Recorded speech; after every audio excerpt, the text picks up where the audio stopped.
వచ్చేస్తూ మాకు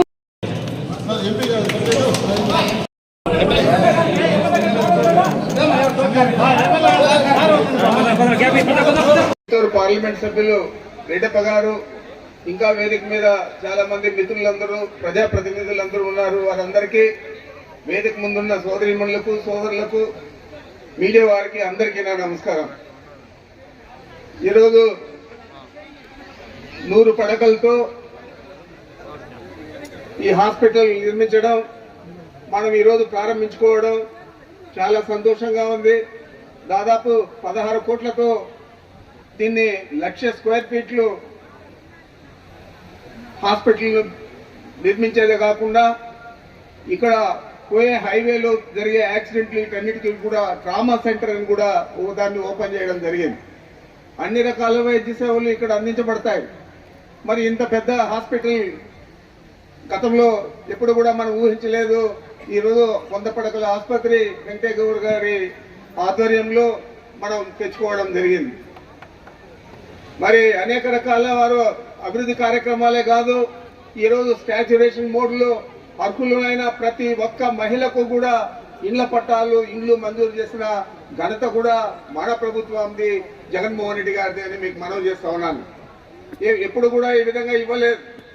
మనం ఏదో కొంతమందికి జన్మభూమి కమిటీ పెట్టుకొని చంద్రబాబు నాయుడు ఆ జన్మభూమి కమిటీలో గ్రామ స్థాయిలోనూ మండల స్థాయిలోనూ జిల్లా స్థాయిలోనూ పెట్టుకొని వారికి కావాల్సిన వారికి ఇల్లు ఇచ్చినా కానీ పెన్షన్ ఇచ్చినా కానీ ఏది ఇచ్చినా కూడా చేసేవారు. ఈరోజు ఆ పరిస్థితి లేదు. ఈరోజు అర్హులైన ప్రతి ఒక్కరికి మనం ఇస్తా ఉన్నాం. కేవలం పేదరికాన్ని కొలబద్దగా తీసుకొని పేదలందరికీ కూడా న్యాయం చేస్తా ఉంది మన ప్రభుత్వం. ఈరోజు రాష్ట్రం మొత్తం మీద దాదాపు మహిళల పేరుతోనే 32,65,000 ఇండ్ల పట్టాలు ఇవ్వడం జరిగింది. దాంట్లో 22 లక్షల ఇండ్లు మంజూరు చేయడం జరిగింది. ఇప్పటికే 16 లక్షల ఇండ్ల పైన పూర్తి అయ్యాయి. మిగతాటి కూడా తొందరలోనే పూర్తి అవుతాయని కూడా మీకు మనవి చేస్తా ఉన్నాను.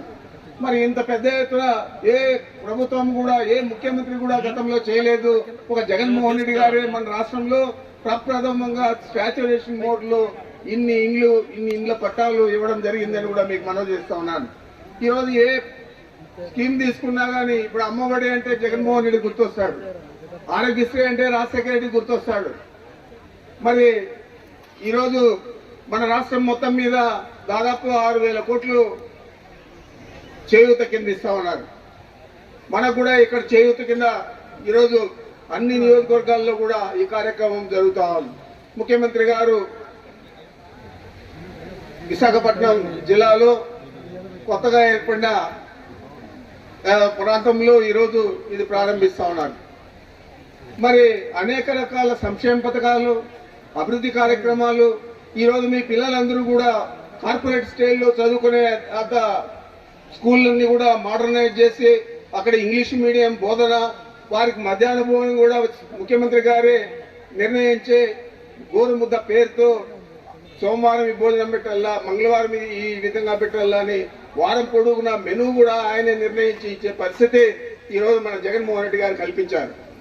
మేము గతంలో చూసాం ఇక్కడ అనేక రకాల అభివృద్ధి కార్యక్రమాలన్నీ కూడా ఈ 5 సంవత్సరాల్లో జరిగితే గత 2014 నుంచి 19 దాకా ఇక్కడ శాసనసభ్యుడు మా మద్దతుతో గెలిచి వైఎస్ఆర్ కాంగ్రెస్ పార్టీలో గెలిచి పార్టీ ఫిరాయించి మంత్రి అయ్యాడు. పార్టీ ఫిరాయించి మంత్రి అయినా పర్వాలేదు, ఇండస్ట్రీస్ మంత్రి అయ్యాడు. ఈ నియోజకవర్గానికి ఏం చేస్తాడని మీరు ఆలోచన చేయాలి. ఏం చేయలేదు. కేవలం ఆయన వీళ్ళ పేరుతో వాళ్ళ పేరుతో బినామీలతో ఏపీఐసి ల్యాండ్ కొట్టేశాడు. అదేవిధంగా ఆ ఇండస్ట్రీలో ఏదో కియా మోటార్స్ లో ఒక ఏజెన్సీలు తీసుకున్నాడు బెంగళూరులో. ఆ విధంగా ఆయన సంపాదన కార్యక్రమం పార్టీ ఫిరాయించి చేసుకున్నాడు తప్ప మా పేదలకందరికీ సేవ చేయాలా, ఈ నియోజకవర్గ ప్రజలు నన్ను గెలిపించారు, వాళ్ళందరినీ ఆదుకోవాలనకుండా మనందరికీ కూడా మీరు కష్టపడి గెలిపిస్తే మనందరికీ కూడా మోసం చేసి పార్టీ ఫిరాయించి అక్కడ మంత్రి అయ్యాడు. నేను ఆయన అడుగుతా ఉన్నాను, ఏ విధంగా నువ్వు ఇక్కడ జవాబు చెప్తావు ప్రజలకు? ఏం చేశావు నువ్వు 2014 నుంచి 19 దాకా ఈ నియోజకవర్గానికి నేను అడుగుతా ఉన్నాను. మాట వస్తే ఆయన పెద్ద పెద్ద ఈ స్థాయిలో మాట్లాడాడు. శాసనసభ్యుడు జోలికి పోడు, పార్లమెంట్ సభ్యుడు జోలికి పోడు. మాట్లాడితే నా మీద లేకపోతే జగన్మోహన్ రెడ్డి గారి మీద నీ స్థాయి ఏంది అసలు అని అడుగుతా ఉన్నాను. నువ్వు గెలవగలుగుతావా అని అడుగుతా ఉన్నాను. గెలవలేని ఓ వ్యక్తి మా గురించి మాట్లాడే పరిస్థితి ఈ పల్లమనేరు పట్టణంలో ఉందంటే మీరందరూ కూడా ఆలోచన చేయాలని మీకు మనవి చేస్తా ఉన్నాను.